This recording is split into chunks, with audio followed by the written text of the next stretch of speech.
오늘 우리에게 주시는 하나님 말씀은 역대상 14장입니다. 오늘도 이 말씀을 통해서 하나님께서 우리 모두에게 은혜 주시기를 원합니다. 간밤에 평안하셨습니까? 오늘 본문의 2절에서는 다윗이 왜 하나님께서 자신을 왕으로 세우시고 능력을 주셨는지에 대한 말씀이 나옵니다. 2절 말씀 같이 한번 더 읽어볼까요? 시작. 다윗이 여호와께서 자기를 이스라엘의 왕으로 삼으신 줄을 깨달았으니 이는 그의 백성 이스라엘을 위하여 그의 나라가 높이 들림을 받았음을 알미었더라. 아멘. 이 말씀을 얼핏 보면 조금 이해가 안 되는 분들도 계실 거예요. 그래서 공동 번역본 버전으로 다시 한번 제가 읽어드립니다. 다윗은 야훼께서 자기를 튼튼히 세워 이스라엘의 왕으로 삼으시고 자기 왕권을 널리 떨치게 해주신 것은 당신 백성 이스라엘을 잘되게 하려고 하신 일임을 깨닫게 되었다 라고 말씀합니다. 하나님께서 다윗에게 왕이 되게 하시고 잘되게 하신 것은 다윗 보고 잘 먹고 잘 살아라 이렇게 하나님께서 주신 것이 아니고요, 다윗이 하나님의 백성 이스라엘을 잘 돌보고 이스라엘 백성들을 잘되게 하려고 이렇게 자기에게 왕의 자리를 내어주셨다라는 것을 깨달았다라는 말씀인 거죠. 자기 손의 일들이 잘 될 때 사람들은 자주 오해를 합니다. 직업이든 공부든 무엇을 하든 내 손에 있는 것들이 잘 될 때, 그리고 남들보다 쉽게 일이 풀릴 때 사람들은 오해를 하는 거죠. 원래 자기에게 능력이 있었다고 생각하거나 자기 노력이 대단해서 이렇게 되는 건 당연해 라고 생각하거나 자신은 그런 대접과 성공을 누릴 만한 자격이 있다라고 생각하는 그런 생각들입니다. 그러나 하나님께서 우리에게 맡겨주신 모든 것들은 그것이 무엇이든지 분명한 존재의 이유가 있습니다. 그것은 바로 태초에 하나님께서 인간에게 주신 첫 번째 말씀이자 명령인 생육하고 번성하라는 명령을 이루기 위함이라고 저는 생각합니다.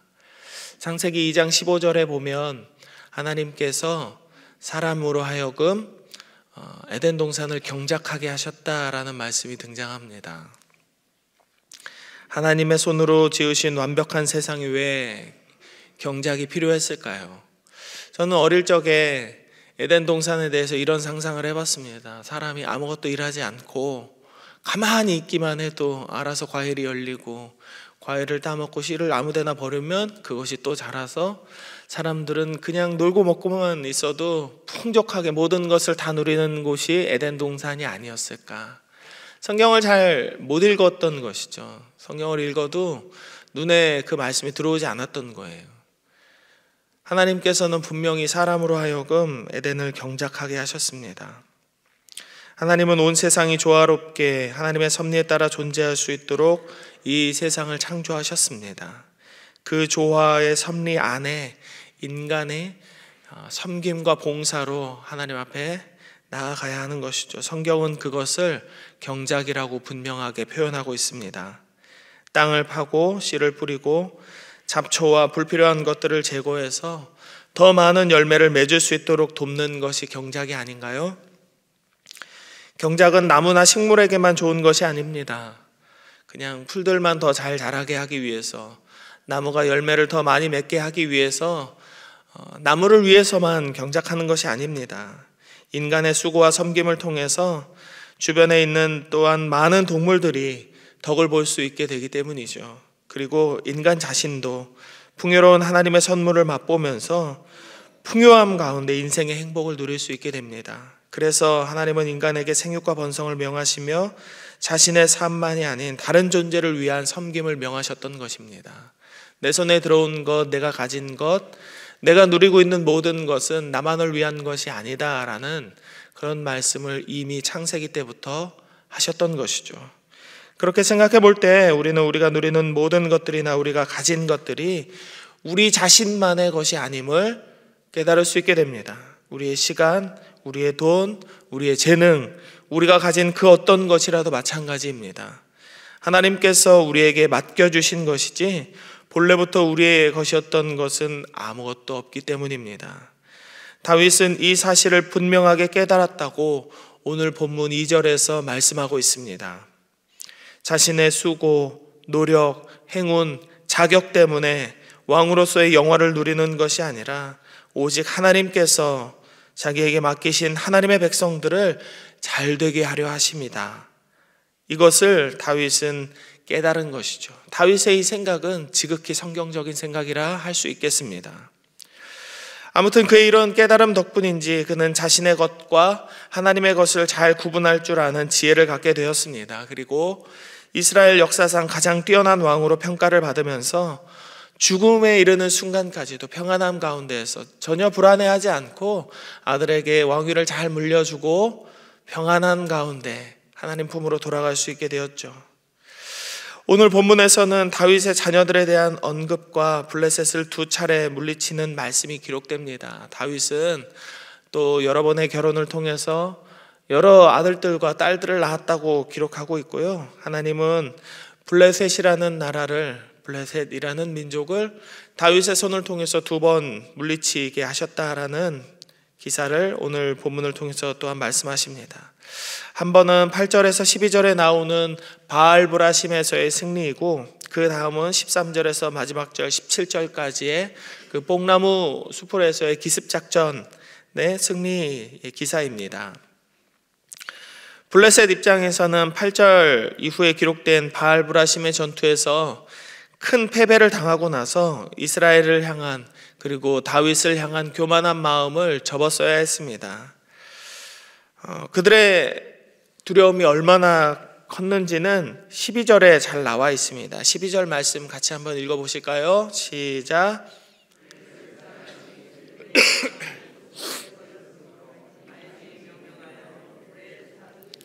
네, 12절에 보면 블레셋 사람들이 자신들의 우상을 버리고 도망을 칠 정도였다.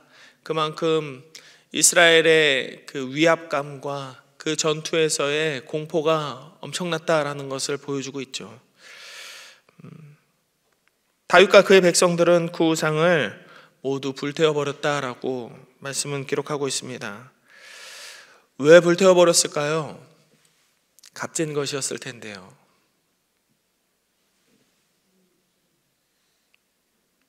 우상을 만드는 것, 그리고 우상을 제작하는 이 재료를 준비하는 것은 굉장히 비싼 노동력과 값어치를 요구하는 일이었을 겁니다. 기드온은 미디안 군대를 물리치고 나서 귀고리 다 빼서 갖다 달라 그랬잖아요. 그걸로 에봇 하나를 만들었잖아요. 그러나 다윗은 탐내지 않았습니다. 그 이유는 오늘 본문 2절에 나온 말씀을 통해서 설명할 수 있겠습니다. 다윗은 자신의 왕위가 자기 힘과 능력으로 된 것이 아님을 알았다고 말씀드렸잖아요.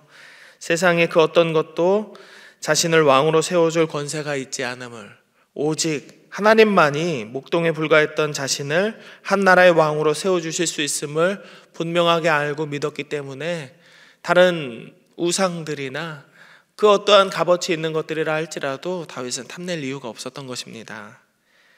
우상을 탐하지도 않았고, 우상들 중에서 아이고 저 금부치는 녹여서 쓰면 괜찮겠다, 은부치도 괜찮겠네, 전혀 주워 먹으려고 하지 않았던 것이죠. 블레셋은 12절에서처럼 큰 두려움을 느꼈음에도 불구하고 13절에 보면 또다시 이스라엘을 침범하고 있는 것을 보게 됩니다. 이때 하나님은 뽕나무 수풀에 다윗의 군사들을 감추시고 복병을 준비하셔서 블레셋을 물리치게 하십니다. 그래서 17절의 말씀처럼 다윗의 명성이 온 세상에 퍼져서 사방 모든 민족이 그를 두려워하게 하셨다라고 말씀합니다. 17절 말씀 한 번 더 읽어볼까요? 시작. 다윗의 명성이 온 세상에 퍼졌고 여호와께서 모든 이방 민족으로 그를 두려워하게 하셨다. 두려워하게 하셨다라고 말합니다. 우리는 이제 알고 있죠. 이렇게 하신 이유도 하나님의 백성들을 다윗이 잘 돌보게 하심이다 라는 것을 우리는 2절의 말씀을 이미 읽었기 때문에 다 이해합니다. 오늘을 살아가는 우리도 이 마음을 품어야겠다라고 저는 믿습니다. 우리에게 맡겨주신 모든 것은 나 자신을 위한 것만이 아니라 하나님을 섬기고 타인을 섬기게 하시는 복이다라는 그런 생각입니다. 제가 어제 저희 딸을 유치원에서 데리고 와서 차를 이렇게 보니까 아기가 과자를 먹다 흘린 잔해들이 있어서 청소를 좀 해야 되겠다 이렇게 생각을 했어요. 그래서 아기랑 아내를 먼저 집으로 올려보내고 요 앞에 차 청소하는 데 가서 실내 청소만 이렇게 했습니다. 실내 청소를 할 때 잔돈이 필요하거든요. 그래서 차에다가 1,000원짜리 몇 장을 꼭 가지고 다녔어요. 이렇게 지갑을 보니까 3장이 들어있어서 제가 1,000원으로 차 청소를 했습니다. 그러면 얼마 남았을까요? 2,000원이 남았어요. 2,000원이 남아서 다음번에 비 좀 이렇게 그치고 날씨 좀 좋아지면 외부 청소도 해야 되겠다 이렇게 생각을 하고 교회에다가 차를 파킹했는데 자주 뵀던 것 같기도 하고 처음 보는 아저씨 같기도 하고 약간 비틀비틀 하시면서 저한테 오셔서 저를 부르는 거예요. 어이 아저씨 이러면서. 그래서 돈을 좀 달라고 그러시는 거예요. 근데 그 노숙을 하시는 분들의 특유의 어떤 이 향취가 있잖아요. 그런데 그런 냄새가 안 나요, 이분이. 그런데 이제 어제 저한테 이렇게 돈을 달라고 하실 그때도 약간 술이 되셨어요, 느낌에. 그런데 돈을 좀 달라고, 나 이 근처 사는데 좀 돈을 좀 달라. 그래서 고민했어요. 돈을 드리면 이걸로 술을 드시지 않을까. 그리고 내가 가진 게 2,000원밖에 없는데 나 이거 청소해야 되는데 요즘 젊은 사람들은 현금을 잘 안 들고 다니잖아요. 다 카드로 하니까. 그래서 이것도 잔돈 바꾸려면 은행 가야 되고 귀찮은데 어떻게 할까 정말 잠깐 고민했는데 그래 어떻게 쓰든 그건 본인 마음이고 예수님이라면 어떻게 하셨을까 이렇게 생각하고 차에 가서 다시 2,000원을 꺼내서 이렇게 드렸어요. 그랬더니 그 아저씨가 저한테 뭐라 그러셨을까요? 고맙다 그랬을까요? 2,000원을 딱 이렇게 받으시고 정말 이 포즈 이대로 지금 말이야 소주가 한 병에 4,000원인데 2,000원 줘가지고 되겠어? 그러시는 거예요. 그래가지고 그때 또 잠깐 고민했어요. 그러면 다시 2,000원 가져갈까요? 주실래요? 그랬더니 아니 그래서 이렇게 넣으면서 좀 더 줘 그렇게 얘기하시는 거예요. 죽어도 욕을 먹고 내 가진 거 그때 어제 오후에 갖고 있던 걸 다 드렸는데 카드도 없었거든요. 근데 집에 가서 아내한테 얘기했더니 그분 가면 그걸로 또 술 사드실 건데 왜 또 돈을 줬냐고 뻔하지 않냐 그러면서 집에 가서도 혼나고 그 아저씨한테도 돈 드리고 혼나고 근데 곰곰이 생각을 해봤습니다. 나한테 가지고 있는 것이 혹은 내가 누리고 있는 것이 무엇이든지 내 것이 아닌데 그리고 내 손을 떠나서 보냈을 때 그것을 어떻게 사용하든지 그것은 그 사람이 하나님과 하나님 앞에서 결정해야 될 문제인데 내가 판단할 일은 아니다 이런 생각이 들었어요. 우리에게 맡겨주신 모든 것은 우리 자신만을 위한 것이 아닙니다. 하나님을 섬기고 타인을 섬기게 하시는 복입니다. 그래서 우리가 항존직 선거에서 누가 뽑히든지 혹은 우리가 사업을 하면서 누가 돈을 많이 벌게 되든지 공부를 하다가 잘 돼서 서울대를 가든 미국의 하버드를 가든 학문으로 어떤 대단한 성취를 이루든지 모든 것은 하나님께서 우리를 그 자리에 올려놓는 것이고 하나님께서 우리 손에 우리의 가정에 채워주시는 복이라고 생각해야 됩니다. 이 같은 마음이 있으면 우리는 겸손하게 살 수 있습니다. 그러나 반대로 이런 마음이 없으면 우리는 절대로 겸손하게 살 수 없습니다. 하나님이 주신 것을 우리의 것으로 여기면서 살게 되고 우리 손에 주어진 것이 없어질 때면 곧바로 하나님을 원망하고 하나님의 뜻이 아닌 다른 것을 의지하며 살게 됩니다. 하나님은 우리 모두가 평안하기를 원하십니다. 그래서 예수님은 제자들에게 수시로 평안하라고 말씀하셨습니다.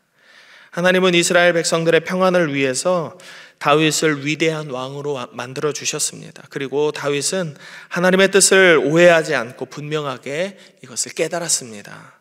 그래서 다윗은 하나님의 뜻대로 살았고 이스라엘은 평안을 누릴 수 있었던 것입니다. 우리의 삶에도 우리에게 맡겨주신 것이 잘 된다면 하나님 앞에 감사를 드리고 그것을 우리에게 맡기신 이유가 무엇일까? 하나님 앞에 기도하며 순종하는 삶을 살아가야 되겠습니다. 그 순종을 통해 하나님은 우리 교회와 우리의 가정과 우리 삶의 터전에 평안을 주실 줄로 믿으시기 바랍니다. 이것을 믿고 믿음으로 하나님의 말씀을 따라가는 광양제일의 모든 성도들이 되기를 주의 이름으로 축복합니다. 함께 기도하겠습니다. 이 시간 먼저 기도하실 때에는 우리에게 맡겨진 것이 무엇이든지 감사하는 마음을 갖게 하여 주옵소서. 기도하십시다. 하나님의 뜻이 무엇인지 구하는 겸손함이 우리에게 있게 하시고 하나님의 뜻대로 살아갈 믿음과 힘과 용기를 주옵소서. 기도합시다. 그리고 그 다음 두 번째로는 항존직 선거가 은혜 안에서 잘 마무리될 수 있도록 하나님 도와주시고 우리 교회를 평안으로 인도하여 주옵소서. 이렇게 두 가지를 놓고 함께 기도하도록 하겠습니다. 하나님, 오늘도 하나님 말씀 앞에 나와서 기도할 수 있도록 은혜 주심을 감사드립니다. 하나님 말씀대로 살아갈 수 있도록 주의 성령으로 우리를 채우시고 겸손한 마음을 갖게 하여 주시옵소서. 우리에게 맡겨주신 것이 무엇이든지 감사하는 마음을 갖게 하여 주시고 하나님 앞에 영광 돌리는 우리의 삶을 살아가게 하여 주시옵소서. 우리에게 주신 것이 무엇이든지 그것을 향한 하나님의 뜻이 무엇인지 구하는 겸손함을 갖게 하시고 하나님의 뜻대로 살아갈 수 있는 믿음과 힘과 용기를 얻게 하여 주옵소서. 우리에게 이 믿음을 허락하시고 사랑하는 우리의 자녀들에게도 이 믿음을 허락하시고 사랑하는 우리의 손자 손녀들의 삶에도 이 믿음이 있기를 소망합니다. 저들도 하나님 다윗처럼 살게 하시고 하나님 앞에 겸손하게 믿음으로 살게 하여 주시옵소서. 하나님, 이번 주에 항존직 선거가 마무리됩니다.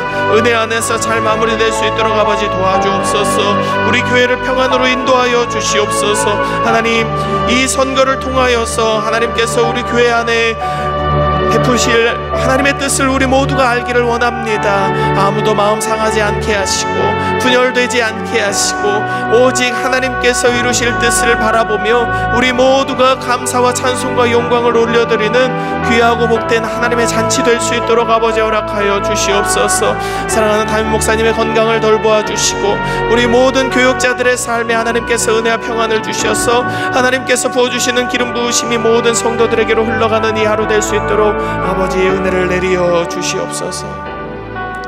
하나님 감사합니다. 하나님께서 우리에게 주신 모든 것들에 감사할 수 있는 마음을 주옵소서. 하나님께서 우리에게 허락하신 우리의 삶의 자리에서 우리에게 베풀어 주신 것을 통하여서 하나님 우리가 어떠한 삶을 살아야 할지 알게 하시고 그 삶을 통하여서 하나님께 영광 돌리는 믿음의 삶을 살아가는 우리 모두가 되게 하여 주옵소서.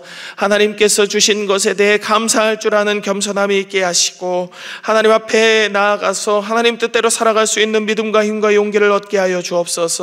우리의 삶을 그렇게 인도하실 하나님께서 사랑하는 우리의 자녀들도 그렇게 인도하여 주실 줄로 믿습니다. 우리의 손자 손녀들의 삶에도 하나님께서 이 은혜를 부어주실 줄로 믿습니다. 우리 가정들을 우리의 모든 광양제일의 성도들의 가정들을 하나님 이렇게 복으로 인도하여 주시고 평안함 가운데 살아가게 하여 주옵소서.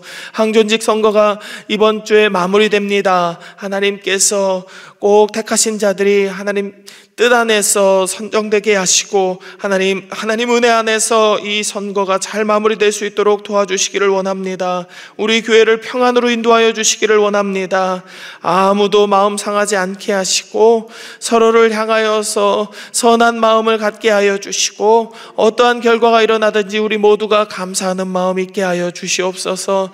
사랑하는 담임 목사님의 건강을 돌보아 주시고 교육자들 모두에게 하나님의 은혜를 부어주시며 주의 성령을 충만하게 기름 부어주시어서 하나님 교육자들을 통하여서 부어주시는 하나님의 은혜와 사랑과 복이 모든 교우들에게 성도들에게 온전하게 흘러가는 이 하루의 삶이 되기를 원합니다. 우리 광양제일의 모든 성도들이 하나님 앞에 나아가서 기도하는 그 기도의 제목들이 응답받는 이 하루가 되기를 원합니다. 주여 함께하여 주시옵소서. 병든 자들은 일어나게 하시고 마음이 낙심된 자들은 회복되게 하시고 절망 가운데에서 하나님의 손에 그 도우심을 바라는 모든 자들의 소원이 이루어지게 하여 주옵소서. 모든 것 감사드리며 거룩하신 예수님의 이름으로 기도드립니다. 아멘.